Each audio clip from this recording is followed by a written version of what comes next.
The Bible says there was no sun in the very beginning, and the light was created on the first day of the creation. But how? You might have had a question like this if you have ever read or listened to the first chapter of the book of Genesis, the Bible. Considering the sun was created on the fourth day, according to the Bible, it does not sound very reasonable that the light was created on the first day. How could the light be generated and exist when there was no sun? The first chapter of Genesis explains by whom the universe was created and how. As many of you might have heard, it was created within the 6-day range of time. The light on the first day, division of waters on the second day, grass and trees on the third day, stars and the sun and moon on the fourth day, fish and birds on the fifth day, land animals and a man and a woman on the sixth day, and on the seventh day, he took a rest. To figure out the answer to this question, let's talk about what light really is. We all have a tendency to think of light only as something that can be perceived with our eyes and makes things visible. Right, no one could say that is not correct, but technically speaking, the property of being perceived with eyes only covers the characteristics of the visible light, the part that has the colors of red, orange, yellow, green, blue, indigo, and violet. The visible light occupies a certain frequency range of the whole light spectrum, but not the entire range of it.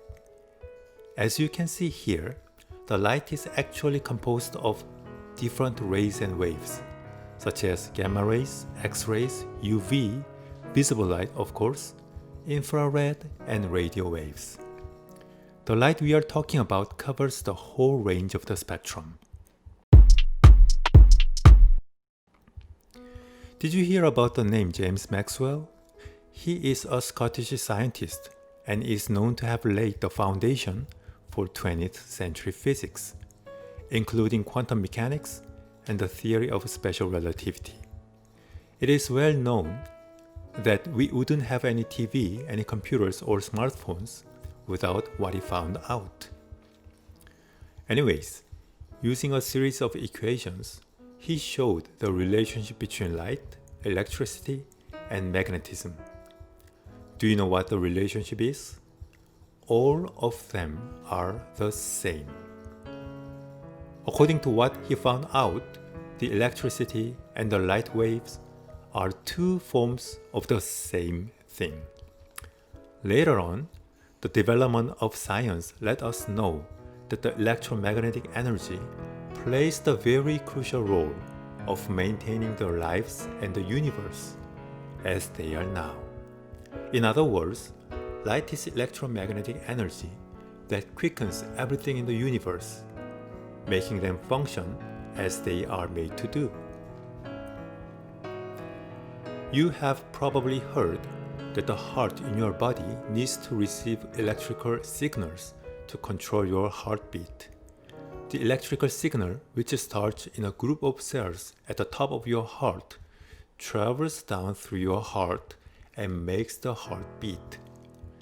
Electromagnetic energy, also known as light, plays the very crucial role in terms of keeping our bodies functioning properly. Also, if you take a closer look into the particles, you will end up finding out that no atom can even exist without this electromagnetic energy. I guess many of you may recall what you learned at school, like protons, electrons, and neutrons.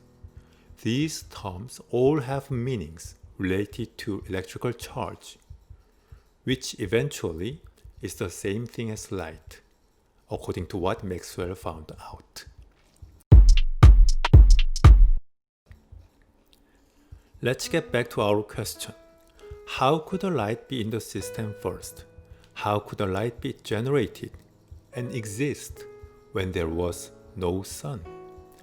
According to the Bible in Hebrew, the light created on the first day is Or, and the light created on the fourth day is Mo-Or.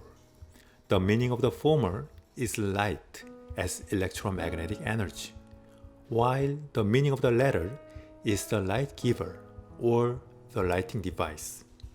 I guess every one of you will agree that it is impossible for lighting device to come earlier than light itself. Thomas Edison invented the light bulb because there already was electricity. Correct? When it comes to the composition of the universe, light is much more fundamental than you might have guessed. Without it, even an atom cannot be built, not to mention the whole universe. Let me introduce what Albert Einstein said about matter in the universe.